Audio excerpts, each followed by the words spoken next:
आज मैं review exercise chapter 16 की स्टार्ट कर रहा हूँ। इसमें स्मार्ट सिलेबस के मुताबिक हमें जो क्वेश्चंस दिए गए हैं वो कुछ इस तरह से हैं कि हमें क्वेश्चन नंबर 2 दिया गया है।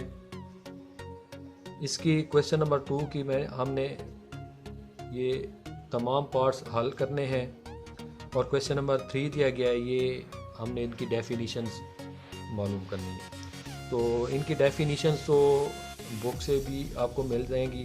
तो मैं आपको ये जो क्वेश्चन नंबर 2 है इसके 4 पार्ट्स दिए गए हैं, मैं इनको आपको हल कर देता हूँ। उम्मीद करता हूँ आप मेरी वीडियो पूरी देखेंगे। अगर आप लोगों ने मेरा चैनल अभी तक सब्सक्राइब नहीं किया तो सब्सक्राइब कर देंगे और मेरी वीडियो अगर पसंद है तो लाजमी वीडियो मेरी पसंद लाइक करेंगे और एक कमेंट भी लाजमी करेंगे। अगर हो सके तो शेयर कर देंगे। तो आइए फिर स्टार्ट करते हैं review exercise chapter 16 question number 2 part 1। अच्छा डियर स्टूडेंट्स, ये कुछ छोटे से सवाल क्वेश्चंस थे, मैंने इनको पहले सॉल्व कर लिया है। तो क्वेश्चन नंबर 2 का फर्स्ट पार्ट जो है, हमें एक रेक्टेंगल दी गई है, उसकी जो हमें लेंथ दी गई है वो है 6 सेंटीमीटर और उसकी जो विड्थ दी गई है वो है 3 सेंटीमीटर। तो हम फिर इसका एरिया मालूम करते हैं।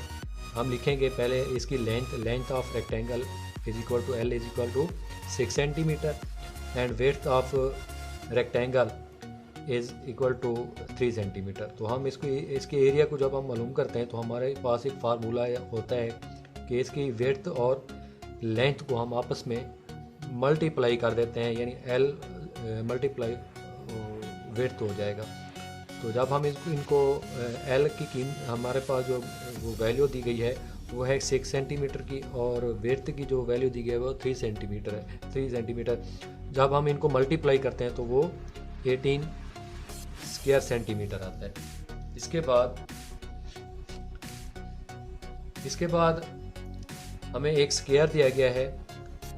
स्क्वायर के जो लेंथ होती है वो हर साइड से एक ही होती है। 4 सेंटीमीटर दी गई, तो ये भी 4 सेंटीमीटर है, ये भी 4 सेंटीमीटर है और ये भी 4 सेंटीमीटर है। तो फिर हम क्या करेंगे, इसकी पहले हम लिखेंगे length of square L is equal to 4 centimetre. हम डायरेक्ट ही बस इसका एरिया मालूम करेंगे स्क्वायर का। तो स्क्वायर का एरिया बराबर होता है वो जो हमें उसकी लेंथ दी गई होती है 4 सेंटीमीटर है, तो 4 सेंटीमीटर स्क्वायर बन जाएगा। तो जब हम इसका स्क्वायर निकालते हैं तो वो 16 सेंटीमीटर स्क्वायर निकलता है। इसके बाद एक हमें पैरेललोग्राम दी गई है।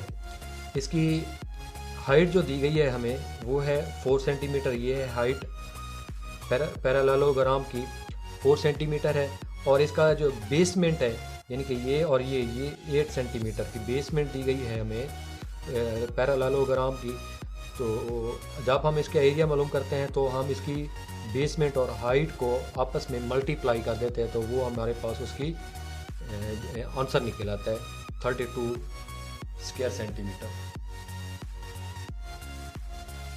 अच्छा जी, फोर पार्ट में हमें एक ट्राइंगल दी गई है। ट्राइंगल में जो हमें हाइट दी गई है वो है 10 सेंटीमीटर और उसकी जो बेसमेंट दी गई है, हमें बेस दी गई है वो है 16 सेंटीमीटर।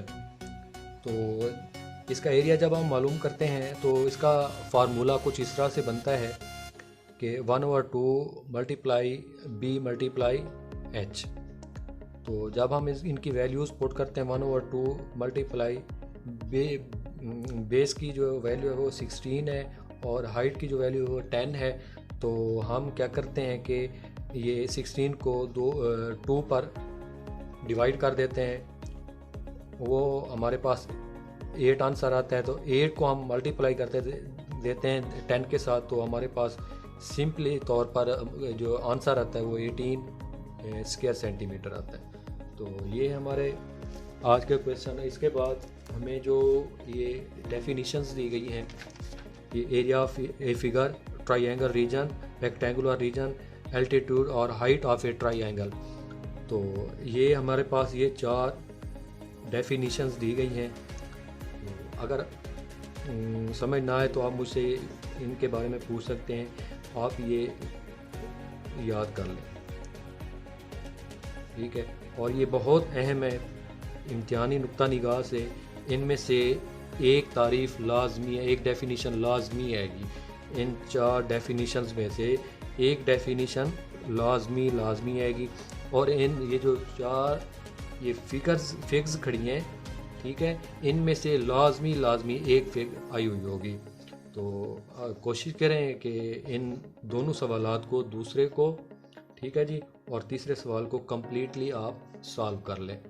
उम्मीद करता हूँ आपको आज के लेक्चर की समझ आ गई होगी। अगर समझ नहीं आई तो आप मुझे कमेंट्स में बताएं, मैं आपको दोबारा से समझा दूँगा।